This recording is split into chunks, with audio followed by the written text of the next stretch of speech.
Hi, I'm Michelle PW, author of the best-selling Love-Based Business series that is designed to help you build a business you love and that loves you back.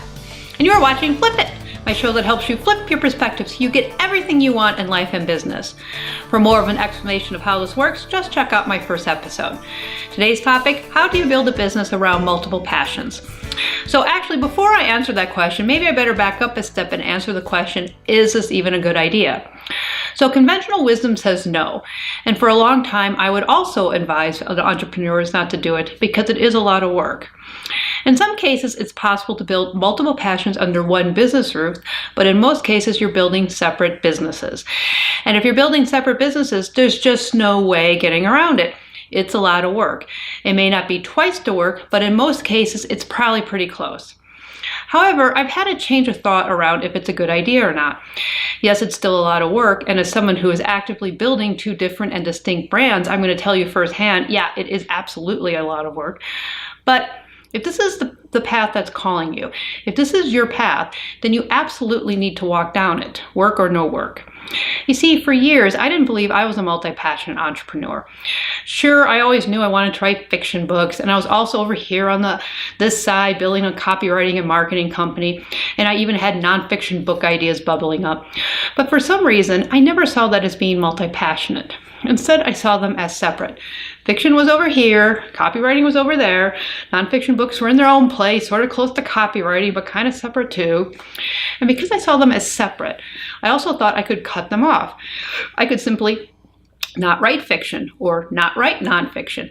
And it didn't matter because these were all separate parts of me. What I didn't realize at the time was how unhealthy that was and how I was causing myself a lot of mental and emotional stress doing that.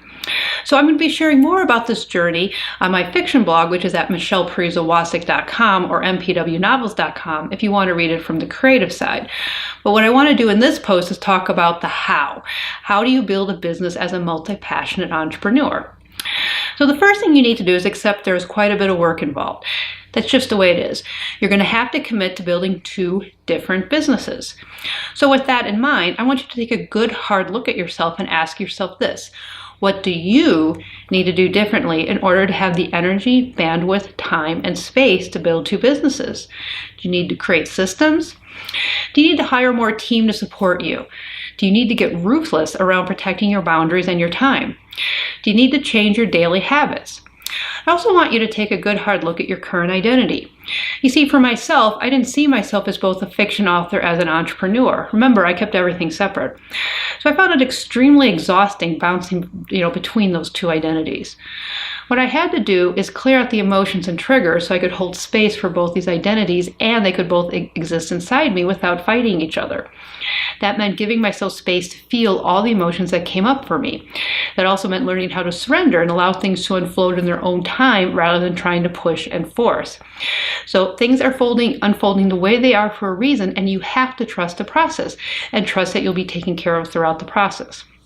So if you can do that, if you can get to the place where you not only can hold both identities, but where you'll find it a joy to switch between them, then you will have done that. And yes, you'll have more work on your plate, but you're also getting a lot more done. As a side note, in some ways, I'm putting in less hours working than I did as a freelance copywriter because I'm getting more work done during work time. So I'm able to take focus time off as well. If this is your path, it's totally possible to do it. I'm not going to say it's easy, but I will say it's worth it. So if you like today's show, you may like my best-selling Love-Based Business book, specifically my Love-Based Money Mindset and Love-Based Goals. You can check them both out on Amazon, Barnes & Noble, iTunes, and more. And help spread the word. Tweet it out. How do you build a business around multiple passions? #FlipIt. And don't forget to subscribe to my YouTube channel. Plus, you may want to check out my lovebasedbizblog.com. I've got some great articles and resources there to help you create a business you love and that loves you back. See you next time.